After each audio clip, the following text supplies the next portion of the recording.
At large, I'm Lori Dew. Geraldo. Thanks. The line of duty, as you know, can be a dangerous and often deadly place for cops across the country, but it is the happy endings involving the Vice Squad in Louisville that have the city up in arms. Phil Keating reports.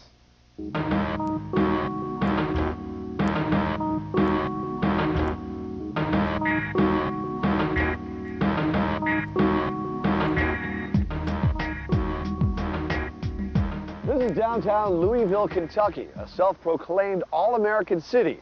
Now, police raids on houses of prostitution aren't new, but the law enforcement tactics used here are new. Police conduct called disgusting, shocking, and embarrassing. Let's find out what's going on. Frank Mascagni is a criminal defense attorney, and he agreed to guide me through the case of Louisville's highly questionable police conduct. We start at police headquarters.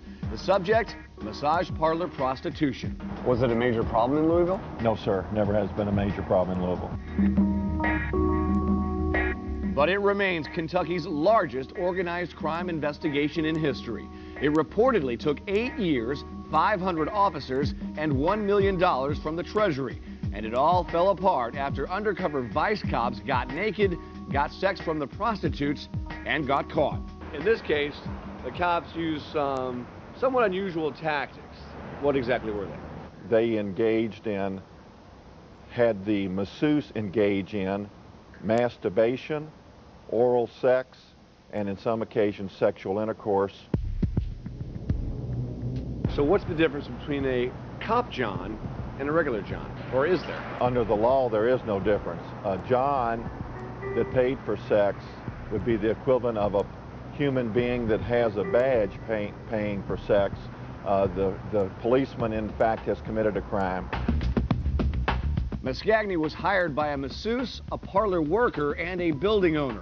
His defense, an all-out attack on law enforcement. What do you think the city and law enforcers were thinking about this method? It was a joke. It was a waste of time, and at the end of the day, we're no further along except the money from the state treasury, the city treasury is less. And prostitution's still going on. Prostitution will always exist, in my opinion. The Bible has taught us that. When the undercover police operation was complete, prosecutors built their case, and it ended up in front of Judge Thomas Wine. So Judge Wine, when the case finally makes it to your courtroom, essentially, what's laid out in front of you? We get an indictment with 106 defendants. That's the largest indictment ever in Kentucky. What do you think about the ethical decision employed by the Louisville police in having undercover cops with authorization engaging in sex with prostitutes? Obviously, I think there's a problem. I think it does destroy the community's faith in their police if they think they're engaged in illegal activity. So here we are literally in the middle of the pillars of justice. Mascagni railed against the police conduct, and as a result, the cases were pleaded out. No one wanted a trial. A public airing of the cops' sex. It was an embarrassment to the prosecutor and the police department. All Class B felonies from 10 to 20 were either dismissed or amended to a low-level misdemeanor.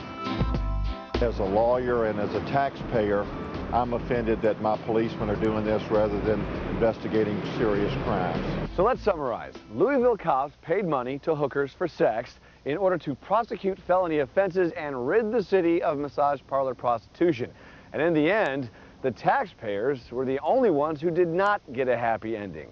All of the cases were either dropped or charges reduced.